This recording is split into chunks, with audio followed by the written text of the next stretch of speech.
Hello friends, welcome to our channel कानून वाला। ये टीपीए का नेक्स्ट लेक्चर है और पिछले लेक्चर में हमने अटेस्टेशन के बारे में पढ़ा था, जो कि सेक्शन 3 का पार्ट है, इंटरप्रिटेशन क्लॉज का। ये जो टॉपिक है जो हम स्टार्ट करने जा रहे हैं, नोटिस, ये भी सेक्शन 3 का पार्ट है। चलिए तो स्टार्ट करते हैं। और एक चीज़ और भी है, जो एक्शनेबल क्लेम सेक्शन 3 में दे रखा है उसको हम अभी कवर नहीं करेंगे, उसको पूरा हम चैप्टर 8 में कवर करेंगे। ओके, चलिए तो स्टार्ट करते हैं। Notice literally means knowledge, and this doctrine under TP Act is used to determine the rights and claims of two or more persons each other। इसका मतलब ये होता है कि नोटिस जो है एक तरह से इन्फॉर्मेशन है। नोटिस का लिटरली मतलब होता है नॉलेज, मतलब किसी भी प्रॉपर्टी जिसका ट्रांसफ़र हो रहा है उसके बारे में जानकारी होना, उसके फैक्ट्स के बारे में जानकारी होना। इसको हम एग्जाम्पल के ज़रिए समझते हैं, वो उससे ज़्यादा अच्छे से क्लियर होगा। पहला एग्जाम्पल है हमारा, ए बी सी 3 पर्सन हैं। ए ने बी को प्रॉपर्टी ट्रांसफ़र करने के लिए बोला, तो क्या होता है कि ए बी को ट्रांसफ़र ना करके प्रॉपर्टी सी को ट्रांसफ़र कर देता है। तो बी क्या करता है, ये कोर्ट चला जाता है क्योंकि इसका राइट इन्फ्रिंज हो गया, क्योंकि इसने पहले इससे कहा था कि मैं आपको दे दूंगा प्रॉपर्टी।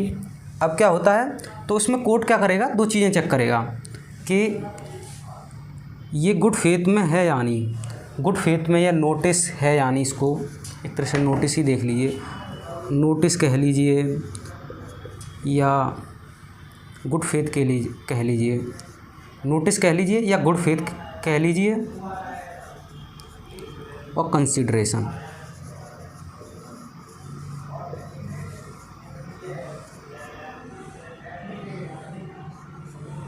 तो कोर्ट इसमें क्या चीज़ चेक करेगा, कोर्ट इसमें ये देखेगा कि जो जिसने ये प्रॉपर्टी परचेज की है, यानी कि सी ने जो प्रॉपर्टी परचेज की है, इसको इस बात की इन्फॉर्मेशन थी, यानी कि ए ने बी से पहले कह रखा है कि मैं आपको प्रॉपर्टी ट्रांसफ़र कर दूंगा।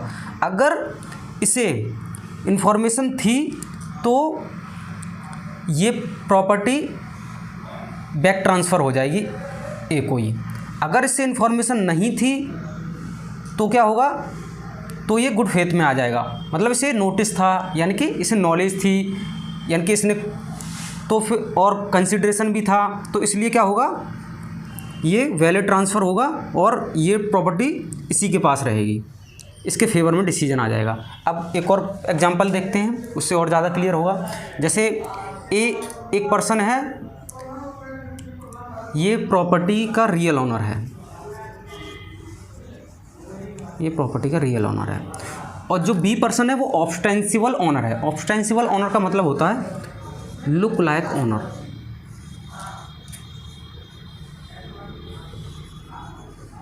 लुक लाइक ऑनर मतलब ऐसे समझिए, जो ऑब्स्टेंसिबल ऑनर होता है वो रेंट पे रहने वाले की तरह होता है। जैसे आप समझिए, एक ओनर है किसी मकान का और ये रेंट पे रहने वाला पर्सन है, तो ये आता नहीं है बहुत टाइम तक, ये इसको रेंट पे रखता है अपने मकान में। ये कोई मकान है एक, ठीक है, तो एक थर्ड पर्सन जो परचेज कर रहा है सी, ये वाला सी मान, तो उसको नहीं पता है, उसने पता किया, आसपास के लोगों को भी इतना नहीं पता है क्योंकि काफ़ी टाइम से ये यहाँ रह रहा है, ये भी बहुत ही रेयर केस में आता है, आता ही नहीं है। तो जिन लोगों से पता किया उनको भी ऐसा ही लगता था कि जो रेंट वाला रह रहा है वो उसको रियल ऑनर ही समझते थे, उन्हें नहीं पता था ये रेंट पे रह रहा है, ऑनर की तरह ही समझ रहे थे। तो ये ऑब्स्टेंसिबल ऑनर अब यहाँ पे कैसे हो गया, लुक लाइक ऑनर, मतलब ऑनर की तरह ही ट्रीट हो रहा है, मतलब यहाँ पे रियल ऑनर नहीं है, ठीक है। तो क्या होता है इसमें, अब देखिए, लुक लाइक ऑनर, तो इसने क्या किया, जिस ऑब्स्टेंसिबल ऑनर ने सी को प्रॉपर्टी ट्रांसफ़र कर दी, ठीक है। प्रॉपर्टी ट्रांसफ़र करने के बाद अब जो ये ए है, क्योंकि प्रॉपर्टी तो इसकी थी, ये चला गया कोर्ट। कोर्ट जाने पे तो कोर्ट ने क्या किया, कोर्ट ने दो चीज़ें चेक की कि इसको नोटिस था या नहीं, और कंसीडरेशन, दो चीज़ें चेक करेगा कोर्ट, ठीक है। नोटिस का मतलब इसको इस बात की खबर थी या नहीं कि ये रियल ऑनर है या नहीं, ऑब्स्टेंसिबल ऑनर तो नहीं है कहीं। अगर इसे पता है कि ये रियल ऑनर है तो क्या हो गया, ये वैलिड ट्रांसफ़र है और कंसिडरेशन भी है साथ में। तो और अगर इसे पता है ये रियल ऑनर नहीं है तो ये वैलिड ट्रांसफ़र नहीं हुआ। बैक ट्रांसफ़र किसको हो जाएगी, ए को, इसके फेवर में डिसीजन चला जाएगा। ठीक है। अब तीसरा एग्जांपल देखिए, जैसे एक ये ए जो है वाइफ है, बी हस्बैंड है और सी जिसने प्रॉपर्टी ली है। तो क्या होता है, एक प्रॉपर्टी है यहाँ पे, ये एक मकान है या जो कुछ भी मान लीजिए आप, मकान या फिर दुकान मान लीजिए कोई। तो क्या होता है, जो ये प्रॉपर्टी है इससे जो रेंट आता है उससे हस्बैंड वाइफ को मेंटेनेंस देता है। ठीक है। क्या करता है, ये बी जो हस्बैंड है वो क्या करता है, इसको ए को मेंटेनेंस ना देना पड़े इसके लिए सी को ये ट्रांसफ़र कर देता है प्रॉपर्टी। तो ए जो है ये जाती है कोर्ट, ये कहती है कि मुझे इस प्रॉपर्टी से मेंटेनेंस मिलता था लेकिन मेरे हस्बैंड ने ये प्रॉपर्टी सी को ट्रांसफ़र कर दी है, अब मेंटेनेंस मुझे कैसे मिलेगा। तो कोर्ट इसमें चेक करता है, कोर्ट ये देखता है कि इससे नोटिस था या नहीं, मतलब इससे जानकारी इस बात की, नोटिस था या नहीं, इससे जानकारी, नोटिस का मतलब इससे जानकारी थी या नहीं है पहले, और कंसिडरेशन भी। कोर्ट क्या देखेगा इसमें कि जो सी ने ये प्रॉपर्टी परचेज की है उसे ये पता था या नहीं कि ये जिस प्रॉपर्टी को मैं परचेज कर रहा हूँ इससे ये जो बी है अपनी वाइफ का मेंटेनेंस देता है।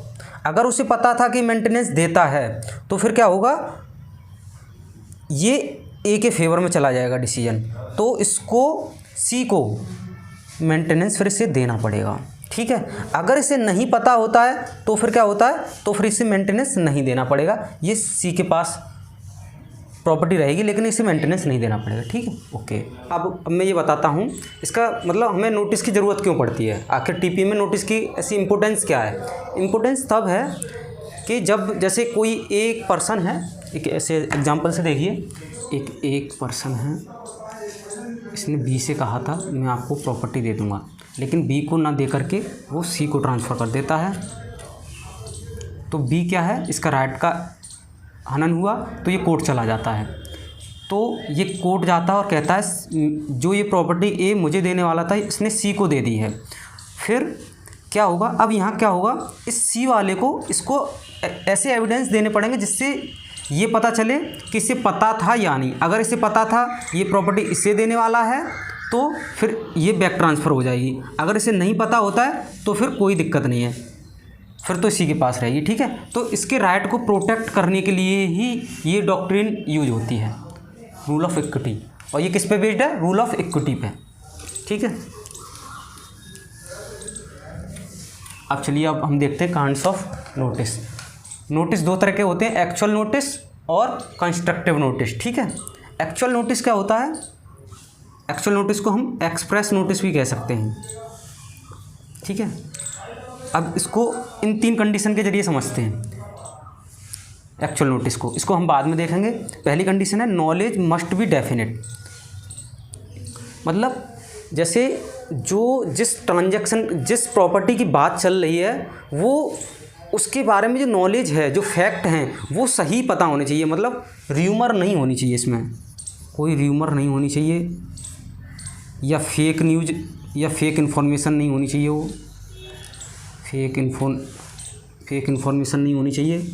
पहली चीज़ ये है, पहली कंडीशन ये है। दूसरी condition knowledge to the party. अब जैसे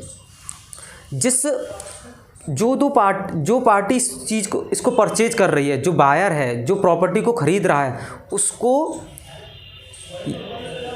ज़रूर पता होना चाहिए, जो बायर है उसको इसके फैक्ट्स पता होना चाहिए। ऐसा नहीं है बाकी लोगों को पता है जिनका प्रॉपर्टी का ख़रीदने से कोई लेना देना नहीं है, उनको फैक्ट्स पता हैं, लेकिन जो परचेज कर रहा है उसको नहीं पता है, तो फिर क्या होगा, फिर ये उसके फेवर में चला जाएगा डिसीजन, जो परचेज कर रहा है, अगर उसे फैक्ट्स नहीं पता होंगे तो। ठीक है। Related to the transaction of question. अब तीसरी कंडीशन है related to the transaction of question. इसका मतलब ये है कि जिस प्रॉपर्टी की बात चल रही है, फॉर एग्जांपल इसको ऐसे समझिए तीसरी कंडीशन को, एक ए पर्सन है, ये बी पर्सन है, इसके पास 2-3 प्रॉपर्टीज़ हैं, पहली प्रॉपर्टी, दूसरी, तीसरी, ठीक है। इसमें क्या होता है, ये जो है इस वाली प्रॉपर्टी को बेचना चाह रहा है, तो इस जो ये बी है जो ये ख़रीद रहा है, इसको इसी के बारे में फैक्ट्स पता होना चाहिए। ऐसा नहीं होना चाहिए कि इसको इसके बारे में पता है लेकिन बात खरीदने की इसकी चल रही है, ऐसा नहीं होना चाहिए। मतलब जिस ट्रांजैक्शन की बात चल रही है, जिस ट्रांजैक्शन को परचेज होने की बात हो रही है, उसके बारे में इंफॉर्मेशन और या फैक्ट्स पता होने चाहिए। ओके, ये तीसरी कंडीशन हमें बताती है। एक्चुअल नोटिस को हम अगर प्रैक्टिकली देखें तो हम ऐसे भी देख सकते हैं, जैसे अभी कहीं आपने जैसे लिखा हुआ देखा हुआ, कई कुछ प्रॉपर्टीज़ पे लिखा रहता है कि यह मकान विवादित है, या फिर जो ज़मीन है वहाँ लिखा रहता है कि यह ज़मीन विवादित है, इसका मामला कोर्ट में अभी चल रहा है, इस तरीके से लिखा रहता है। तो ये क्या होता है, ये एक तरह से एक्चुअल नोटिस ही है, मतलब एक्सप्रेस नोटिस है ये। आपको अब इसका मतलब आपको किसी और से पूछने की ज़रूरत भी नहीं है। जो अगर आज आप इस प्रॉपर्टी को परचेज कर रहे हैं तो आपको ये बात पता ही चल गई, एक्सप्रेस तरीके से पता चल गई कि यहाँ पे तो पहले से ही नोटिस लगा हुआ है। तो इस तरीके से नोटिस भी समझ सकते हैं आप, ठीक है। ओके, चलिए अब हम देखते हैं कंस्ट्रक्टिव नोटिस। कंस्ट्रक्टिव नोटिस की पहली कंडीशन है विलफुल ऑब्टेंशन फ्रॉम एन इक्विटी। इसमें क्या होता है कि मतलब इसे एक तरीके से प्रैक्टिकली देखिए कि जैसे कोई वो है, प्रॉपर्टी के फैक्ट्स हैं जिससे आप परचेज कर रहे हैं, उसने क्या किया, रजिस्ट्री के थ्रू आपको जो इन्फॉर्मेशन थी वो भेज दी, ठीक है। उसने क्या किया, रजिस्ट्री के थ्रू आपको बाय पोस्ट इन्फॉर्मेशन भेज दी। आपने क्या किया कि बचने के लिए कि मतलब मुझे पता ना चल जाए क्या फैक्ट्स हैं, उसको रिसीव ही नहीं किया, तो क्या हो गया कि आपने अपनी मर्ज़ी से उसे रिसीव नहीं किया। तो फिर क्या होगा, कोर्ट इसको मानेगा नहीं। कोर्ट क्या करेगा, कोर्ट ये कहेगा कि ये आपकी ड्यूटी है कि वो फैक्ट्स, वो जो रजिस्ट्री वो भेजी है उसने, उसे रिसीव करना चाहिए था। कोर्ट तो ये मान के चलेगा कि आपको पहले से फैक्ट्स पता हैं, ठीक है। पहली कंडीशन ये हो गई। और दूसरी कंडीशन है ग्रॉस नेग्लिजेंस। ग्रॉस नेग्लिजेंस का मतलब ये होता है एक तरह से ब्लंडर मिस्टेक है। मतलब ब्लंडर मिस्टेक का मतलब ये हो गया आपने बहुत बड़ी गलती की। जैसे एक केस है Lords Bank Limited versus P Gujdar and company AIR 1930 का केस है ये, ठीक है। तो इसमें क्या होता है, जो ए जो है ये एक पर्सन है, बी यहाँ पे बैंक है, ठीक है। सी भी यहाँ पे दूसरी बैंक है, कोई अनोदर बैंक, ठीक है। ये कोई दूसरी बैंक है। इसमें क्या होता है, ये जो पर्सन है mortgage by deposit title deed. इसका मतलब ये होता है कि अपनी जो डिपॉजिट टाइटल डीड है जो बैंक में सबमिट है उसको ये ले आता है, मतलब उसके डॉक्यूमेंट, अपने जो प्रॉपर्टी के डॉक्यूमेंट हैं वो ले आता है, ये कह के कि मैं अपनी प्रॉपर्टी बेचना चाहता हूँ, उसके लिए मुझे वो टाइटल डीड चाहिए और आप दे दीजिए और मैं आपको फिर रिटर्न कर जाऊँगा। तो ये क्या करता है, इस पर बैंक दे देता है और मॉर्टगेज, मतलब उसकी प्रॉपर्टी जो पहले से ही मॉर्टगेज पे थी, ठीक है। तो फिर क्या होता है, ये क्या करता है, ये डॉक्यूमेंट लेके दूसरी बैंक में चला जाता है, ठीक है। उस बैंक से भी ऐसे ही मॉर्टगेज ले लेता है। तो फिर क्या होता है, ये बैंक क्या करती है, कोर्ट जाती है, क्योंकि इस पर पहले से मॉर्टगेज था। फिर कोर्ट इसमें क्या करता है, इसे कहता है कि आपने डॉक्यूमेंट देने ही नहीं चाहिए थे आपको, ये आपने ब्लंडर मिस्टेक कर दी, क्योंकि उसने दूसरी बैंक, आपको ये सोचना चाहिए वो किसी और बैंक से भी तो मॉर्टगेज ले सकता है उन्हीं डॉक्यूमेंट पर। अब इसमें ध्यान देने वाली बात ये है कि ये जो डिसीजन है किसके फेवर में जाएगा। तो जिस बैंक के पास जो डॉक्यूमेंट है, जो डीड है, उसी बैंक को पहले पैसे मिलेंगे, ना कि जिसके पास से पहले थे, ठीक है।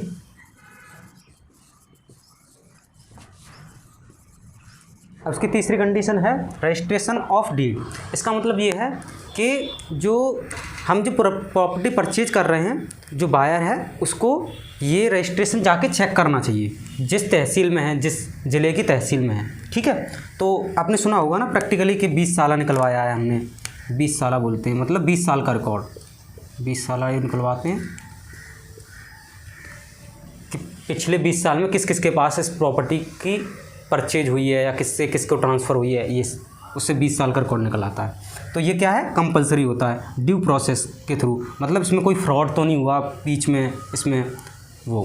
तो इसमें क्या हो गया कि रजिस्ट्रेशन ऑफ डीड जो है वो हमें चेक करनी चाहिए, वो कंपलसरी होती है। अगर नहीं करेंगे आप और बाद में पता चलता है कि हमारे साथ फ्रॉड हो गया, उसका रजिस्ट्रेशन था ही नहीं पहले से और हमें ट्रांसफ़र हो गई, तो इसमें कोर्ट ये नहीं, कोर्ट तुम्हारी ये मान के चलेगा कि आपने चेक की है, रजिस्ट्रेशन चेक किया है। अब चौथा पॉइंट है एक्चुअल पोजेसन। एक्चुअल पोजेसन का मतलब ये है कि जिस प्रॉपर्टी को आप परचेज कर रहे हैं उसका आपकी ये ड्यूटी है कि आप ये चेक करें कि इसका पोजेसन किसके पास है एक्चुअल में, ठीक है। अब इसकी जो लास्ट है 5th एम्प्लॉयड नोटिस।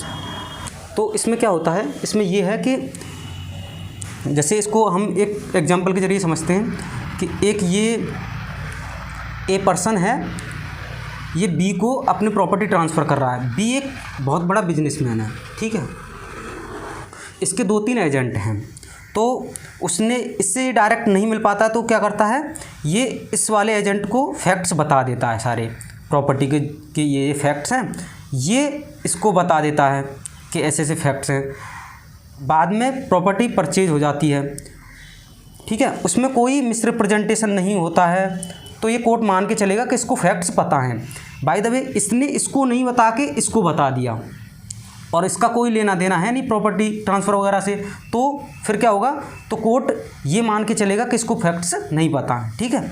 और एक और कंडीशन बन सकती है इसमें कि जैसे ए ने बताया तो सी को, लेकिन इसने क्या किया, ये इसके साथ मिल गया कि इसको मैं तुम्हें कमीशन दे दूंगा, तुम जो फैक्ट्स जो हैं, मैं फैक्ट्स तो आप तुम्हें बता देना हूँ, लेकिन तुम्हें उसको बिजनेस तुम्हारा जो मालिक है उसको फैक्ट्स गलत बताने हैं और प्रॉपर्टी का ट्रांसफ़र करवा देना है। तो फिर क्या होगा, कोर्ट क्या करेगा, ये मान के चलेगा इसको फैक्ट्स सही नहीं बताते, ठीक है। इसमें 2 चीज़ें बहुत ध्यान देने वाली। Course of business. Course of business का मतलब क्या होता है कि जो एजेंट है, जिस एजेंट का काम प्रॉपर्टी से रिलेटेड जो जितने भी ट्रांजैक्शन होते हैं, जो ट्रांसफ़र होते हैं, उनको देखना है, तो उसी एजेंट को पता होनी चाहिए इन्फॉर्मेशन। और दूसरा फ्रॉडुलेंटली नहीं होना चाहिए, मतलब कोई फ्रॉड नहीं होना चाहिए, जैसे जो मैंने बाद में बताया आपको कि ये दोनों आपस में मिलके मिसरिप्रेजेंट कर दें फैक्ट्स को, ठीक है। ये एक्सप्लेनेशन फर्स्ट में दे रखा है उसी सेक्शन में, ये वाला एक्सप्लेनेशन फर्स्ट में दे रखा है।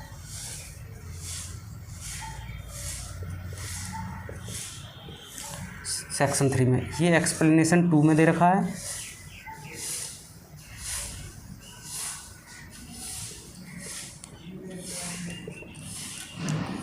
ये एक्सप्लेनेशन 3 में दे रखा है।